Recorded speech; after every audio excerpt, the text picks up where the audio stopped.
Bueno, hoy día vamos a presentar el tema de lente intraocular multifocal versus EDOF, pero primero quería ver si es que podían participar en esta encuesta que está disponible en el WhatsApp, entrando en el link que está ahí. ¿Cuál es el lente que ustedes prefieren? ¿Multifocales o EDOF? Están contestando, aparecen las respuestas.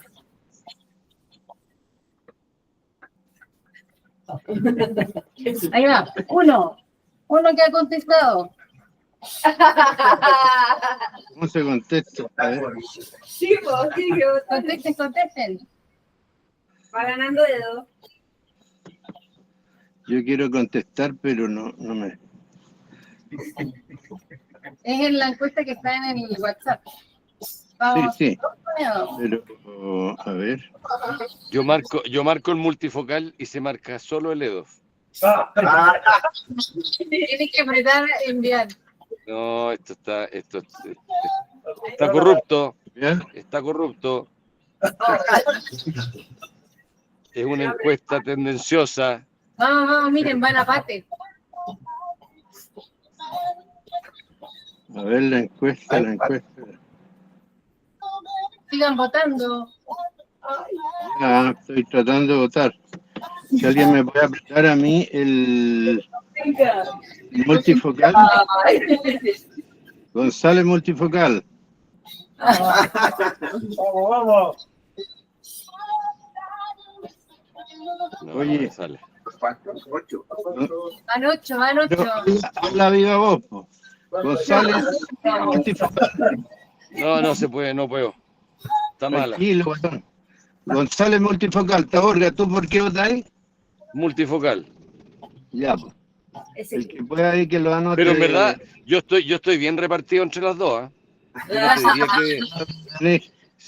Yo te diría que pongo un poquito de las dos y depende mucho. Yo le hago la presentación de que al mismo precio y les pongo al paciente. El paciente es normalmente el que me decide. ¿Ese me voy a poner nuevo por la música? No lo dirijo yo. No es el mismo precio, pues, guatón. Sí, son parecidos. No. Bueno, estimados, atención, que vamos a ver una batalla de grandes exponentes del segmento anterior. A la izquierda, el doctor Osvaldo Berger con el título de multifocales. Campeón del Panoptix. Y a la derecha, el doctor Andrés Contreras defendiendo en los EDO. Así que no se pierdan que la batalla comienza. Está buena esa pelea. Buen ring. No, pues tienes que avanzar, porque viene el... Qué buena, felicitaciones.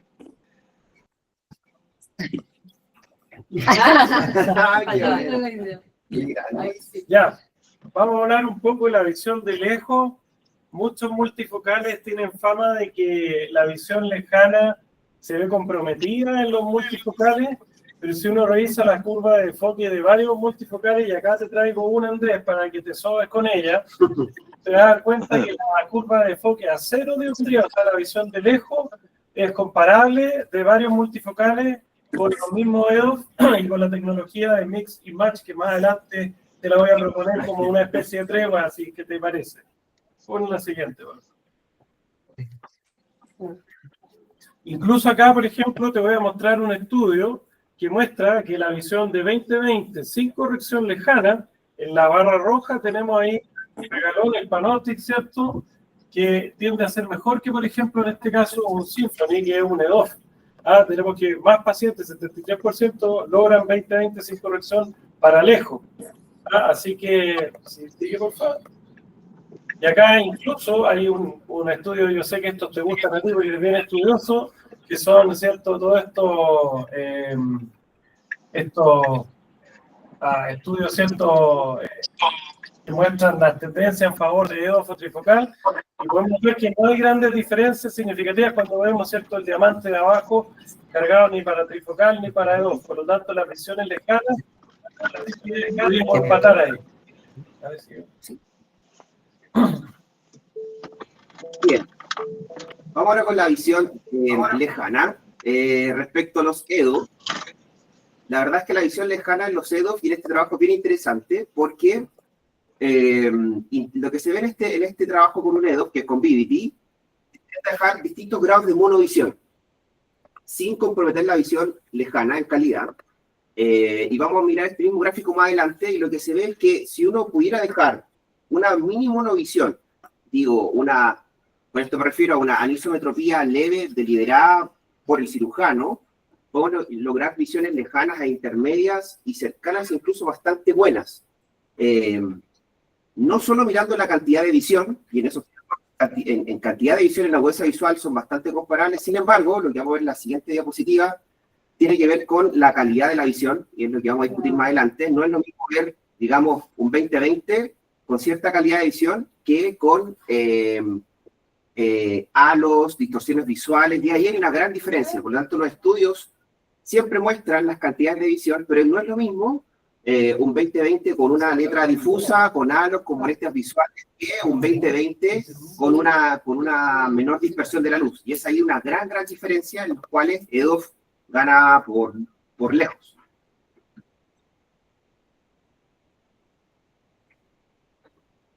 Bien, y en cuanto a lo que les contaba recientemente, ¿qué pasa en la visión intermedia cuando uno hace estas mini monovisiones? Entonces tenemos tres grandes grupos que ustedes ven ahí. Tenemos una baja monovisión, es decir, hasta 0,75, que es el gráfico de la izquierda.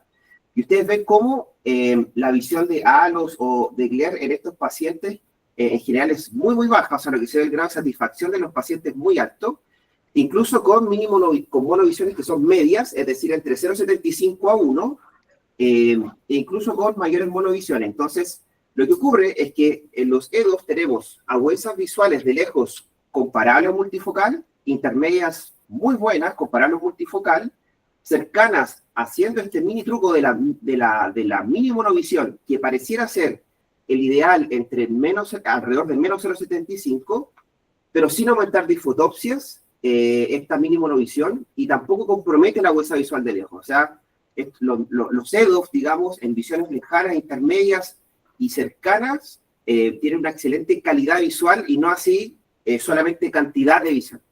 Así que la dejo para que la tomen mal. Ya. Bueno, parte de la crítica que se le ha hecho a los multifocales o trifocales era que tenían solamente un foco muy cercano, ¿cierto? Y el foco lejano.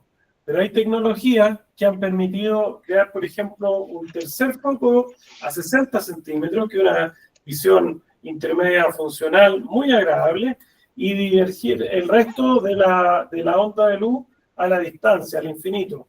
Con lo cual tenemos básicamente unos 3 puntos de visión funcionales a 40, 60 y al infinito.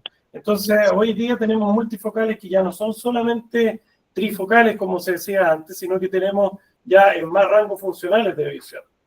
Dale a la siguiente.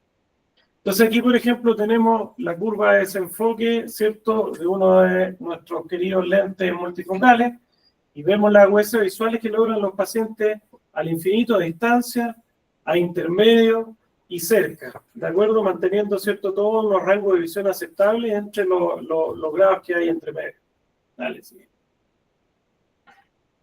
Y el round 3, visión cercana, primer asalto, doctor Vega. Ahora sí que vaya a tener, porque acá no me vaya a ganar. Y esto te lo puedo mostrar con muchos gráficos, que las curvas de enfoque siempre de los multifocales en visión cercana, como por ejemplo el enfoque de menos 3 dioptrías, ahí vemos la curva roja, muestra cómo, en este caso, un paciente con binocularidad de multifocales mantiene agudezas visuales de 20/20 a esas que son cerca de 30 centímetros de distancia. En cambio, vemos, por ejemplo, en el mismo gráfico anterior, vemos que eso no ocurre para la curva gris, que es un EDOF, ¿cierto? Cómo se va perdiendo la visión en la medida que el paciente empieza a leer. Dale a la siguiente. Entonces, ahora vemos que además, nuevamente comparando EDOF y trifocales, tienen bastante similitud en las curvas de enfoque a las distancias lejos e intermedio, pero cómo nos separamos, y ahí es donde el trifocal, típico asterisco, ¿cierto?, que marca que es significativamente mejor la visión cuando estamos desde 2,5 hacia, digamos, más cercano la visión, ahí te doy paliza. Dale con la siguiente. Y si eso lo llevamos a porcentaje de pacientes que... Ahí está la siguiente, otra. Que están, por ejemplo, que tú le preguntas, ¿cuántos de ellos han usado anteojos?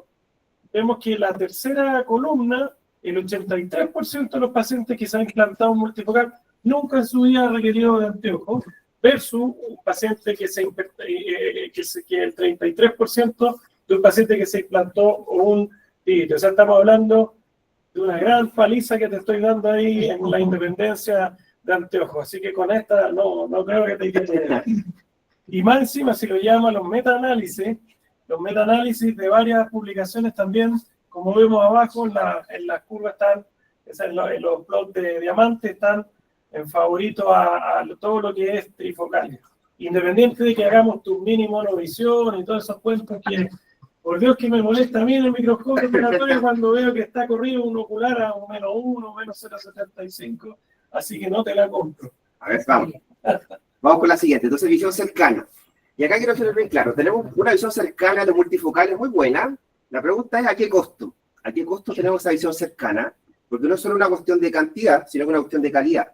Y entonces, cuando uno hace este análisis, y lo que les mostraré en este trabajo muy interesante, en los cuales se ocupa un Vivity, y se ven estos tres rangos de mini monovisión, pareciera ser, esto es poco ruido, pero pareciera ser que la línea, no la que está destacada, sino la que está en el medio, en el rango de -0,75 a -1, lo que vemos es que tenemos un 95% de pacientes con independencia de antojos para lejos. Con esta mini monovisión en intermedia tenemos más de un 90% de pacientes sin lentes para intermedio y logramos casi un 70% de pacientes sin necesidad de lentes para actividades cercanas, lo cual es un rango bastante aceptable, considerando que lo que estamos haciendo es una mini monovisión bien tolerada y ganando mucha mejor calidad visual respecto a lo que sería un PanOptix o cualquier otro trifocal. ¿Y por qué mejor calidad visual? Es lo que les quiero mostrar en este cuarto round. Y vamos a ir a cómo funcionan los multifocales. Entonces, los multifocales, tenemos esta serie de anillos, tenemos estas zonas difractivas, y de qué va a depender que un multifocal tenga una mala calidad visual o mayor cantidad de halos, disfotopsias o glare, va a depender de varias cosas. Dos de ellas son muy relevantes, dependiente del paciente es la pupila, pero eso no lo voy a analizar acá, pero hay otros dos factores. El otro es el diámetro de la zona difractiva. A mayor diámetro de la zona difractiva, ópticamente deberían tener mayor cantidad de halos y a mayor número de anillos también. Porque lo que se produce es la distorsión de la luz y en estos focos que se van produciendo, entonces este splitting de la luz va produciendo estas molestias visuales que les contaba. Solamente en este cuadro resumí algunos de los más utilizados y con la cantidad de anillos que tienen. Pueden ver algunos de ellos que pueden llegar a casi 30 anillos y con zonas difractivas bastante amplias, por lo cual uno esperaría que las disfotopsias de esos pacientes sí fuera algo considerable. Y entonces, acá, cuando uno analiza y vea la parte clínica, cómo se traducen estos anillos y esta zona difractiva y por qué los lentes multifocales, los pacientes se quejan de esta visión de halo o mala calidad visual, hay que recordar que lo primero que apareció en esta tecnología de corrección de presbicia fueron precisamente los lentes multifocales. Si los lentes multifocales fueran la panacea, por supuesto que no existirían los EDOF, porque los EDOF aparecen a partir de las molestias que producen los multifocales. Y es por eso que surge esta tecnología. Entonces, cuando uno intenta analizar el gran dolor de cabeza, que son las disfotopsias, de una manera un poco más objetiva, tenemos este índice en el cual se ocupa el Light Distortion Analyzer para ver un índice, un index. Y entonces lo que se ve es el grado de distorsión visual. Y podemos ver en esta tabla que resumí cómo los lentes, digamos, monofocales tienen un grado de distorsión visual, lo cual es esperable, bastante bajo, 9, 15%. El punto de corte para decir que algo es molesto o no en la literatura es más o menos de un 15%. Entonces, aquellos que tienen distorsiones visuales mayores a eso, un índice mayor al 15%, se traduce, digamos, en disfotopsia o clínicamente significativo. Pueden ver cómo los monofocales son índices bajos, 9, 10 o 15%, como los EDOF, que son los que están más hacia abajo, como Atelara o Vivity, que incluso Atelara funciona distinto, porque es un lente, digamos, una tecnología diferente, más difractiva comparado con el Vivity, que es diferente, como los índices son mucho más bajos comparado a lo que tienen los multifocales clásicos. Entonces, en resumen, tenemos buenas visiones, no solo en cantidad, sino que también en calidad. Puro cuento, puro cuento. No te la compro, no te la compro. Mira, es tan fácil como ponerle una foto así al paciente y decirle, oiga, usted quiere independizarse totalmente de los anteojos, nunca más usar lentes. En el 80% de las veces puede que vea la luz con estos halos que se ven ahí. Si usted no es piloto de avión, no es comando como yo, bueno, vamos niño. Sí, bueno, no le va a afectar mucho, ¿me entienden? Y además, ese cuento de la sensibilidad al contraste, te lo voy a mostrar acá, porque estas son las curvas de sensibilidad al contraste medidas en laboratorio, y en negro marcado está tu querido Vivity, ¿cierto? Arriba, ¿cierto? En gris tenemos a un IQ, o sea, a un monofocal, y vemos que la sensibilidad al contraste del MTF va a ser mayor, tiene mejor sensibilidad al contraste. Pero en rojo está la curva de Panoptix, y curiosamente la sensibilidad al contraste de lejos, de foco cero, tiende a ser más alta la de Panoptix que la de Vivity. Dale a la siguiente. Y si le preguntamos a un estudio de hartos pacientes operados con estas dos tecnologías, en la columna 3 y 4, y le preguntamos, por ejemplo, cuántas veces ellos han referido que han tenido halos en la noche, vemos que los que dicen que nunca han tenido halo con un EDOF como el Vivity es un 47%, o sea, más de la mitad sí ha tenido halo. En Panoptix son 37%, o sea, la diferencia tampoco es tan terrible. Dale a la siguiente, por favor. Y si lo llevamos a un meta-análisis, también vemos que, por ejemplo, la presencia de halos en visión fotópica, como se ve en el gráfico arriba, o mesópica, son bastante similares y no hay gran diferencia en la percepción o en lo que los pacientes reportan de halos. Así que puro cuento nomás, Andresito. Y terminamos con el RAM 5, indicaciones. Acá te voy a decir lo siguiente. Yo sé que tú dijiste algo muy cierto y que hay gente que no le gustan los halos y que por eso quizás nació la indicación de los EDOF. Pero te voy a mostrar que también hemos ido ganando terreno con los multifocales, porque antiguamente se decía que el paciente tenía que tener un ojo perfecto para poder recibir un multifocal y que si no, se iba a algo no tan bueno como un EDOF, ¿cierto? Pero bueno, acá te muestro estudios que muestran que son pacientes que han tenido glaucoma, por ejemplo, perimétrico, que son las curvas rojas, y pacientes sanos, y vemos que la sensibilidad al contraste y las agudezas visuales son iguales, con implantes de lentes multifocales. O sea, hoy día en pacientes con glaucoma preperimétrico, glaucoma leve y otras enfermedades, por ejemplo, aquí están comparando con degeneración macular, ahí no se recomiendan multifocales, pero por ejemplo, los con glaucoma leve, sí. Y el día de mañana, incluso hay pacientes que, yo sé que tú también lo has escuchado, que se les han hecho con distrofia de Fuchs, se les han hecho DIMEC y han recibido multifocales después de un DIMEC y quedan bastante satisfechos. Yo creo que aquí nos vamos a estar acercando un poco en la cuerda. Bien, entonces vamos al último round, que es de las indicaciones. Ya, y bien, ¿y por qué? Este es una editorial y les quería mostrar qué es lo que se ha aprendido este último tiempo sobre los multifocales hasta ahora en el desarrollo de la tecnología y qué es lo que causa la poca satisfacción, la insatisfacción en estos pacientes y por qué es importante. Y es muy importante porque el multifocal es mucho menos tolerante. Y es mucho menos tolerante porque la tecnología así está diseñada. Y entonces, cuando uno ve las causas de insatisfacción en los pacientes con multifocales, que son varias, hay que tener mucho cuidado en la grado de ametropía residual, es decir, el cálculo debe ser un cálculo muy preciso, y el astigmatismo también. No es casualidad que los lentes multifocales sean mucho menos tolerantes en cuanto a resultados refractivos residuales o astigmatismos residuales. Ustedes ven que casi un 50% de los pacientes que están insatisfechos con multifocales tiene que ver con algún grado de astigmatismo residual o ametropía residual. Sigue lo que es, en el orden es la pupila. Ojo, la pupila es muy importante tanto para los multifocales como para los EDOF, pero sigue siendo más importante aún para los multifocales que para los EDOF. Bueno, las causas de opacidad de cápsula y el ojo seco también son importantes. Entonces, la indicación a los pacientes que tenemos. Tenemos muchos más pacientes que tienen algún grado de dificultad, tienen algún grado de ojo seco, tienen algún grado de anormalidad corneal, tienen algún grado de dificultad para el cálculo. Y en ellos hay que ser mucho más estricto en cuanto al multifocal que vamos a indicar, porque debe ser mucho más preciso. Ya vieron que es mucho menos tolerante, versus lo que hace un EDOF, que es mucho más permisivo, tiene mucho más flexibilidad y entonces nos permite tener un universo de pacientes más amplio que lo que podemos lograr con un multifocal. Ya, yo te voy a proponer una tregua, Andrés, y es lo que aparecía en la imagen anterior, y es que podemos compartir de repente a los pacientes. ¿Ah? ¿Y por qué? Porque el cerebro, y esta es una diapositiva que me mandó nuestro querido amigo Darío Vázquez, ¿cierto? Y es que el cerebro es tan maravilloso que de repente puede sacar lo mejor de tu lente y del mío.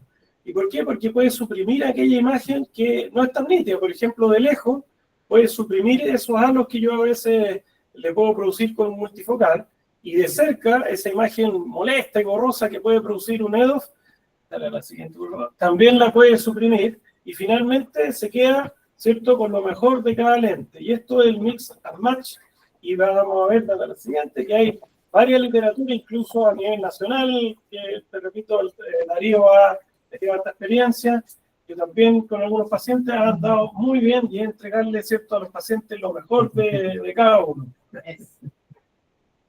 Bien, entonces para terminar, vamos a dar un punto de tregua después de este round, y podría ser que tomáramos lo mejor de los dos mundos, por decirlo así, y tuviéramos entonces en un paciente con un ojo, con su ojo no dominante, dejar un lente de trifocal, y con su ojo dominante entonces, que es el de mejor calidad, por supuesto, poner un EDO. Y entonces de esa manera tendríamos una integración y podríamos tomar lo mejor de dos mundos y eso ofrecerle al paciente la mejor solución refractiva. Así que, bueno, ya plantea la pregunta para que ustedes puedan responder con este QR, que después de esta presentación... ¿Cuál eligen? Pero ¿cuál eligen para ustedes? ¿Cuál eligen para ustedes? ¿Cuál usarían ustedes si ustedes tuvieran que operarse? ¿Cuál ustedes usarían en sí mismos? ¿Un lente multifocal o un EDO? Está abierta la...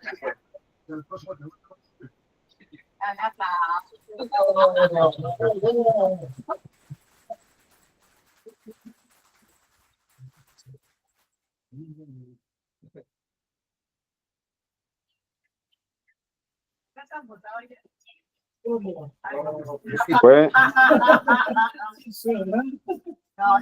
¿Puedo hablar? Vamos hablando. Tengo que orar por mí mismo.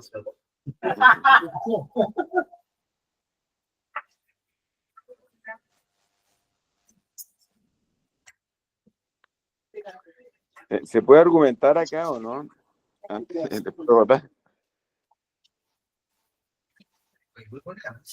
Sí.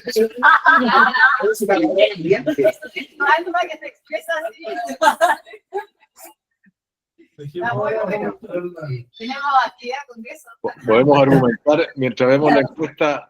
Sí, Claudio, tú querías la palabra. Sí, bueno, acá me acuerdo del colegio, hasta que de pronto a los mejores estudiantes se les asignaba un tema y era el sorteo, tenían que defender lo que se les había asignado sin tener convicción absoluta de lo que estaban defendiendo. Y dependía de la elocuencia de cada uno, digamos, cuál era el tema que ganaba en el fondo.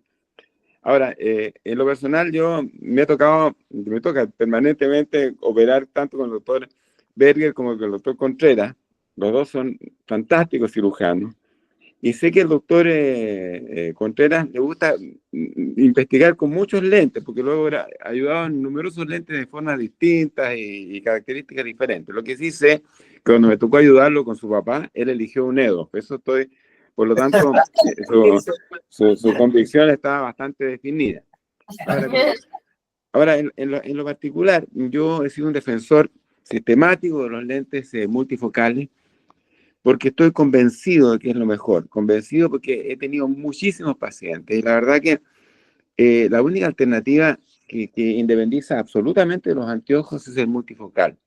Con respecto a la indicación, en pacientes, por ejemplo, con algún antecedente de LASIK previo, que es cada vez más frecuente ese pool importante de gente, yo he visto que el monofocal, digamos, es un lente que si se equivoca uno en el monofocal, tiene menos opción de equivocarse en el multifocal, porque tienes distintas alternativas de visión un poquito. Es al revés, yo creo, el argumento, en el sentido de que el monofocal es peor en términos de equivocación que el multifocal. Eso lo he visto hasta el cansancio. De hecho, yo no haría nunca, digamos, una cosa que a mí no me gustaría. A mí, si me fueran a operar de catarata, que estoy muy lejos de una condición de ese tipo, yo elegiría de todas maneras el multifocal. De hecho, el otro día me tocó una serie de pacientes, eran 5 pacientes ese día, y a los 5 les puse multifocales. Si uno no estuviera convencido de eso, no haría tal cosa. Con respecto incluso a las alteraciones, digamos, maculares, debo decir que con el doctor Sar hemos operado numerosos pacientes que han sido operados de catarata y luego por la catarata y la membrana epiretinal, y le hemos puesto multifocales a los pacientes que se operan de membrana epiretinal, pues al cabo de poco tiempo disfrutan de su condición multifocal. Los únicos pacientes a los cuales yo no les indico multifocales cuando así lo ameritan, es aquellos que tienen pupilas extremadamente pequeñas. Y esos pacientes uno se lleva la sorpresa que pueden leer perfectamente sin haber colocado un multifocal. Pero los felicito a los dos porque los argumentos han sido sumamente sólidos tanto en uno como en otro sentido. Doctor Atkinson y doctor Vázquez después. No, ya aclarada la situación. Lo que no he podido hacer es entrar con el QR a la encuesta. No puedo acceder. Busca en el WhatsApp y vuelve a votar ahí. En el WhatsApp. Me devuelvo al WhatsApp y ahí vuelvo a votar. Vuelve a votar en el WhatsApp y ahí te va a salir. Sí. Gracias. El doctor Sánchez está muy largo. Doctor Sánchez. Un pequeño alcance con lo que dice Darío, que es muy importante. Me ha tocado efectivamente colocar muchas veces lentes multifocales en pacientes que habían sido operados previamente de monofocales y el resultado es realmente fantástico. Así que yo apoyo sustancialmente lo que propone Darío. Es muy importante. Darío. Sí, buenos días. Acá estoy entrenando para entrar en la pelea, porque está difícil. Yo les digo que el nivel de boxeo acá está duro, así que estamos entrenando. Bueno, yo la verdad que quiero felicitar a los colegas, maravillosas presentaciones. Personalmente creo que ambas tecnologías son excelentes tecnologías, ambas. Y por supuesto que aquí hay que hacer este versus, pero la verdad es que yo creo que todos los que hacemos cirugía de catarata y que nos vemos enfrentados cada día más a público, pacientes cada vez más exigentes, yo creo que tenemos que dominar ambas herramientas. Eso es lo que yo creo. Ahora, algo muy importante que yo les pregunto a los pacientes de entrada, cuando comienzan, ¿cierto?, a manifestar su deseo de no usar más lentes, es el hábito de conducción. Y en particular les pregunto por el hábito de conducción nocturna, que yo creo que eso debería ser una de las primeras preguntas al enfrentarse a un tipo de pacientes que va a cirugía con lente premium. ¿Por qué? Porque, como bien lo decía Andrés, el perfil de disfotoxias negativas, estamos hablando de glare, de starburst y de halos, es superior en los pacientes, los lentes con multifocales. Ellos tienen más disfotoxias, ¿ya? A medida, las publicaciones demuestran que hay una diferencia y que los multifocales tienen mayor disfotoxia que se manifiestan y que son incómodas al conducir de noche. Por lo tanto, yo creo que hay que personalizar un poco la indicación. Ya cuando hablamos acá en la diapositiva de indicaciones, yo creo que lo que yo hago hoy en día, pacientes que manejan cotidianamente o que son choferes o que parte de su rutina es manejar largas distancias y manejar de noche, yo tiendo a ofrecer una cirugía mix and match o bien utilizar EDOF en ambos ojos.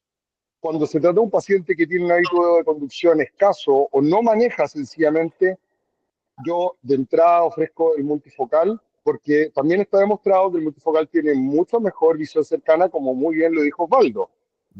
Así que bueno, esa es mi opinión y que sigan los combos. Súper interesante, las posiciones bien claras y un tema que está en controversia. Ahora, una pregunta respecto a cómo ajustar el resultado en un multifocal o en un EDOF respecto a irse al cero, digamos, con respecto al IOL Master, o se va un poquito hacia la hipermetropía y cuánto. ¿Qué es lo que piensan en ese punto de ajuste? Siempre al cero. Muchas veces, Claudio, mencionaba el caso de un paciente que había sido operado previamente de cirugía refractiva. Uno se trata, como es un lente, qué sé yo, los dos, digamos, tienen compensación mejor a veces por el lado hipermetrópico que por el miópico. ¿Cómo lo enfrentan? ¿Qué posición tienen respecto a ese detalle? Respecto a los EDOF, como mostré en el trabajo, que cuando hablamos de mini monovisión, es decir, lo que estamos buscando es precisamente ir a un valor miópico y no al neutro ni al hipermetrópico. Y la razón de eso es que los lentes EDOF son más tolerantes a estas miopías bajas.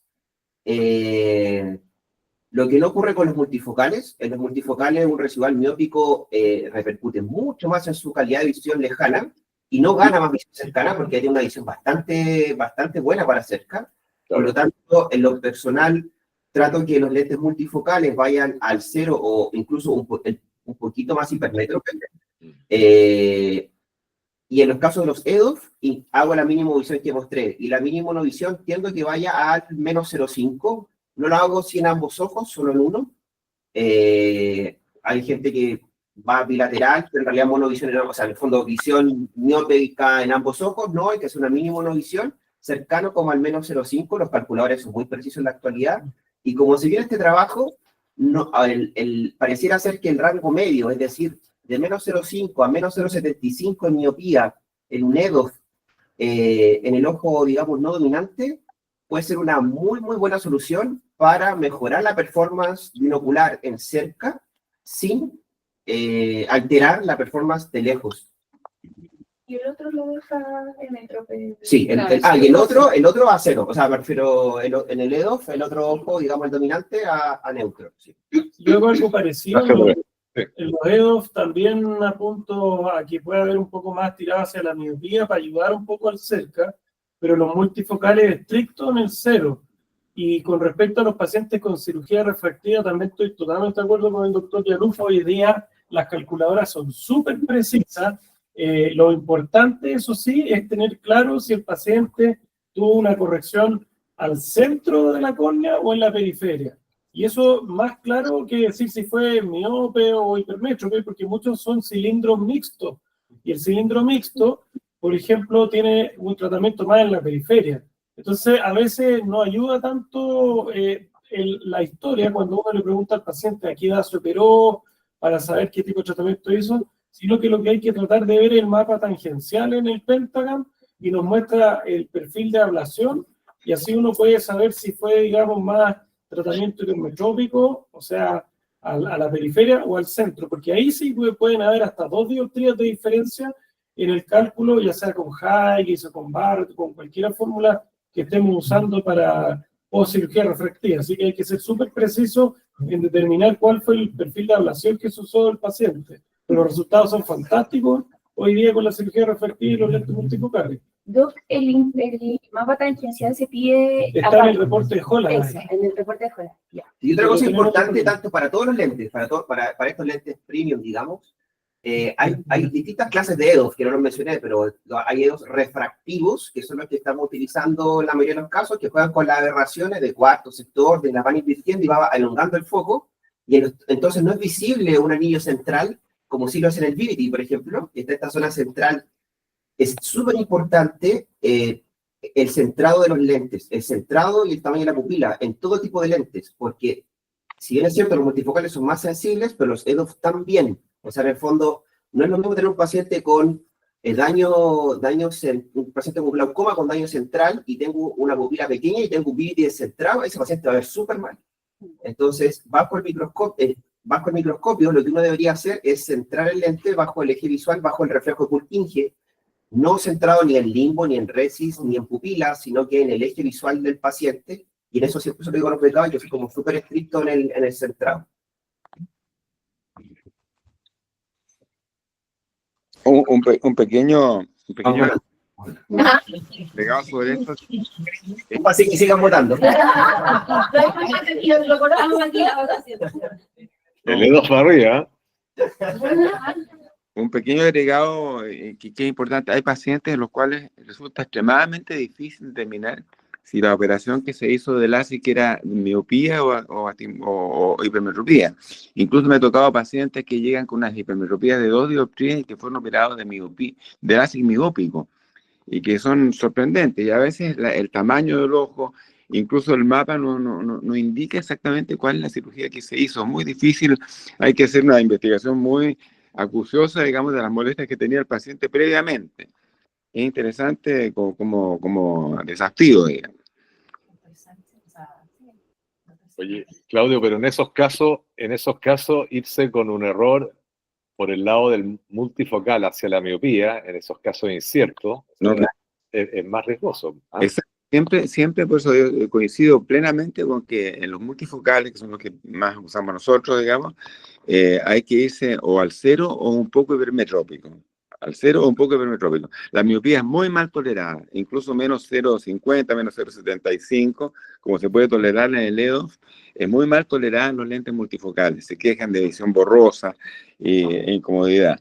Pero en esos casos de duda que tú dices que no existe el antecedente claro, era un mixto que no sabía si cargaba más para el miope o para el hipermétrope, en el cálculo de qué lente poner, en el multifocal, como el margen es menos permisivo, pongámoslo en esos términos, uno quizás debería irse más por un mix o por un... Es más permisivo, digamos, tú puedes colocar distintos focos, o sea, no pecas ni venial si lo colocas un poco hipermetrópico. Eso sí, claro. O sea, el margen de error tiene que irse a ese lado. Exactamente.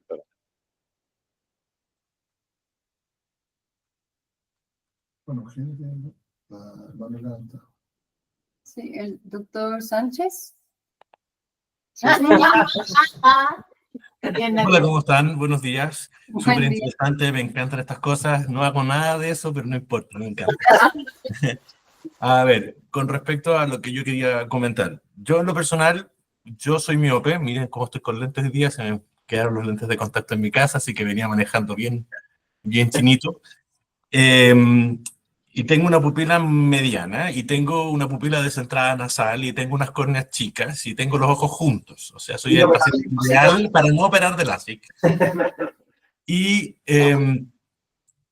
¿cómo se llama? Yo, en lo personal, dentro de mi escasa experiencia, le tengo susto a los multifocales porque he tenido las pocas veces que he puesto multifocales muchos salos de la noche con gente que realmente tiene que usar ¿cómo se llama el Alfagán para poder manejar de noche en carretera o en ciudades con mucha iluminación, con muchos focos, uno muy seguido del otro, esta cosa de como que el foco la luz viene seriada, al parecer les molesta mucho más.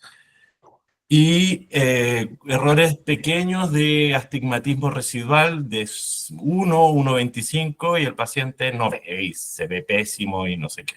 Eso ahora con los lentes tóricos mejoró muchísimo y ahí es cuando dejé de hacer cirugía de catarata más o menos frecuente, así que se me quedó ahí la experiencia con el multifocal.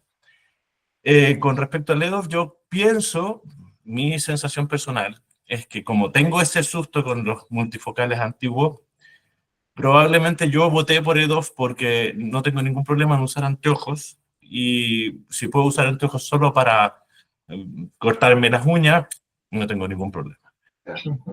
Con respecto a lo que dijo el doctor Yaluf de los pacientes postoperados de LASIK que tienen un shift hipermetrópico de 2 dioptrías, me ha pasado ya 3 veces pacientes que se van a operar y que de 1,5 dioptría, 1,75, qué sé yo, jóvenes, 25 años, que les hago cicloplegia por neurótico y resulta que tienen más 0,25 o más 0,50 y me demoro 6 o 8 meses en quitarle los lentes que están usando desde los 16 años.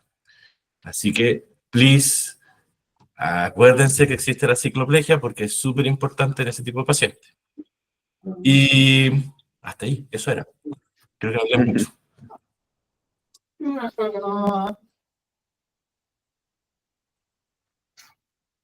Sí, ganando los dedos.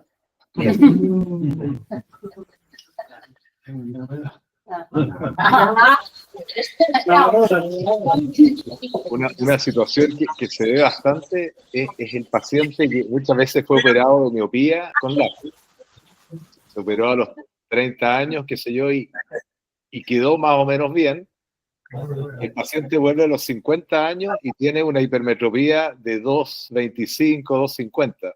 Es una condición, eso se da bastante, el shift hipermetrópico en los pacientes hemétropes, hipermétropes y miope, o sea, no es algo que es solo para el lado de la miopía ni de la hipermetropía, es una tendencia que se llama, bueno, el 40% de los pacientes que evolucionan en el tiempo y van pasando los 50 años, hay mucha asociación con hipermetropía, y son pacientes... Claro, porque acuérdense que la hipermetropía funcional o fisiológica es de casi 1,50. Entonces, si yo eso no lo trato, me va a aparecer después. Claro, pero también quizás hay un componente cristaliniano ahí que se va induciendo, digamos, en función del tiempo y que antes no estaba, que tú le puedes hacer cicloplegia y no aparecía para nada, pero sí aparece a partir de los 50 y el paciente entre medio estaba perfecto y no era solamente un problema de presbicia, sino que era hipermetropía que no estaba de antes. Te estoy hablando de pacientes que han sido vistos con cicloplegia y todo, entonces es una condición que es el paciente que le llega a la presbicie con la hipermetropía a los 53 y muchas veces esos pacientes piden una corrección. Y ahí está la discusión, ahí el mix and match, el EDOF con multifocal, ahí entra toda esta discusión porque esa situación va a ser cada día más frecuente. Pero yo creo que la clave más importante en esta cuestión es explicarle al paciente en forma muy, muy clara cuáles son los riesgos eventuales de ponerse un multifocal, en términos del porcentaje de arcoíris alrededor de las luces en las noches, con las luces en contra de los autos, de que a veces uno de cada 15 pacientes no logra visión de cerca perfecta. Hablarle muy bien de las cosas negativas, de los porcentajes eventuales de las molestias que pueden tener. Y si el paciente te dice muchas veces, dice, doctor, oiga, yo odio los anteojos, con tal de no usar anteojos, me importa un comino del arcoíris alrededor de las luces, pero eso es una respuesta sumamente frecuente, digamos, de los pacientes que están motivados por lograr una independencia de los anteojos. Otro detalle que puede ser importante considerar es pedirle a todos estos pacientes que se van a operar, digamos, no solo el IOL Master, sino que un OPD. Sí. Eso de lógico que es, no sé si se mencionó, pero yo creo que es súper importante porque ahí uno se encuentra con sorpresa a veces de algunas asimetrías corneales que te hacen ser peor candidato para alternativas más exigentes. Entonces, la topografía en esos pacientes de facorefractiva yo creo que es súper importante y yo creo que es mejor el OPD que el Pentacam como para analizar la forma, bueno, pero o ambas juntas, o las tres, con el Topolizer, o sea, pero yo creo que hay que considerar el factor topográfico también en la decisión de qué tipo de lente proponer. ¿Qué piensan? ¿Están de acuerdo? Sí. ¿Por qué prefiere el OPD? Yo quería comentar lo que dice el doctor González, ¿por qué prefiere el OPD? Yo justo quería comentar eso. Hace un par de días estuve como en un congreso como solo de cirugía de catarata, donde había grandes exponentes, y la verdad es que la cantidad de uso de OPD y el provecho que uno le puede sacar al equipo es enorme, precisamente porque se centra en la cara anterior, porque nos muestra un display de las aberraciones corneales, y porque nos permite incluso medir postoperado el descentramiento de los lentes, por ejemplo. Uno puede ver el descentrado, lo que hablábamos recién, y entonces nos da mucha más idea, además de las aberraciones corneales, del tamaño de la pupila. Uno puede setear en la pupila, por ejemplo, mesópica o escotópica del paciente, para esa pupila, qué grado de aberraciones tiene. ¿Me explico? Perdón, está hablando de... Entonces, a raíz de eso, con Germán tenemos coordinado para, si no me equivoco, este mes, no sé si está Germán conectado, pero este mes vamos a tener una capacitación, un día más después de las consultas online, solo sobre OPD. O sea, nos van a dar una charla técnica para sacarle todo el provecho al equipo. Ahí se lo vamos a mandar por correo porque ahí en la agendamos, porque me parece que tenemos que ver mucho más OPD y aprender a leer y sacarle más trote al equipo que tenemos. Estoy totalmente de acuerdo. Y pregunta de examen.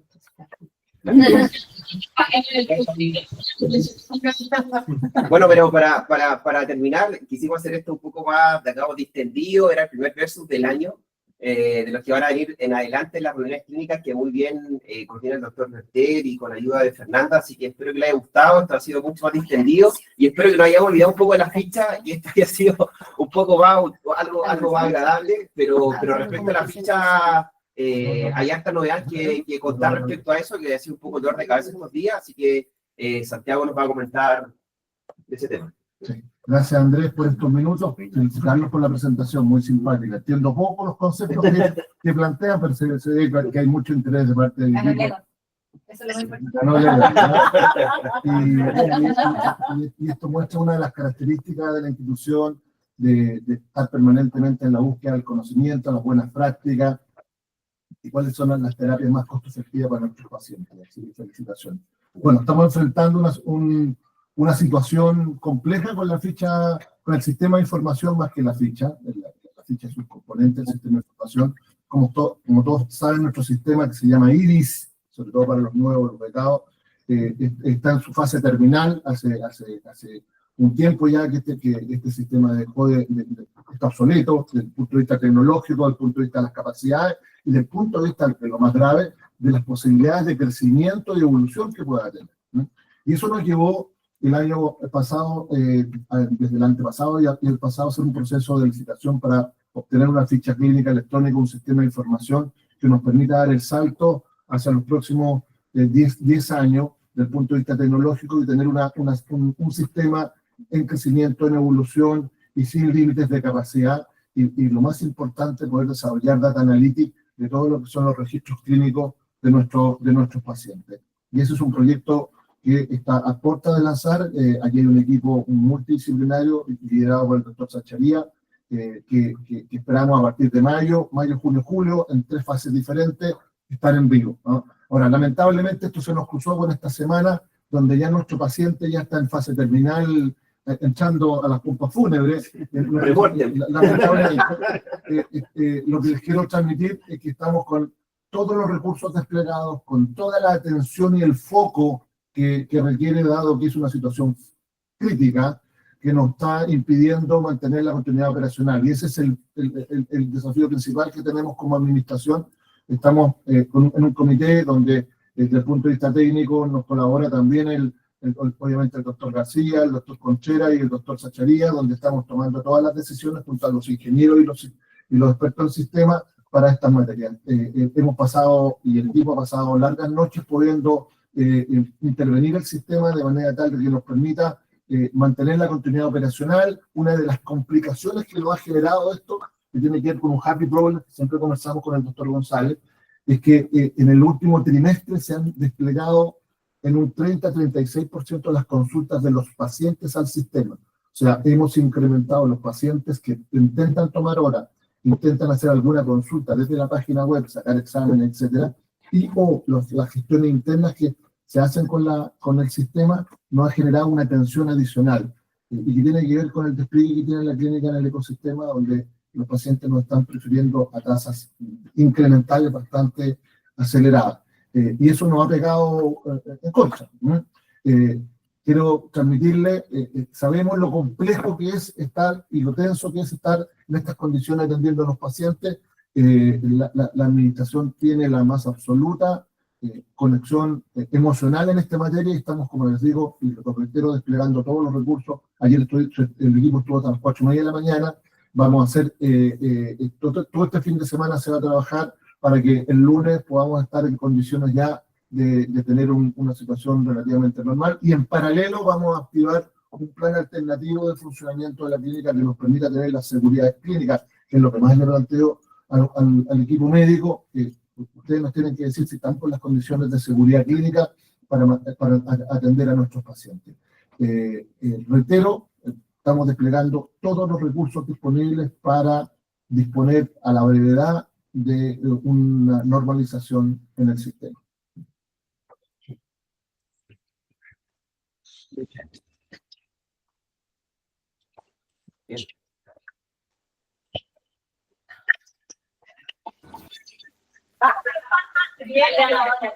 Bueno, muchas gracias. Muy buena la reunión.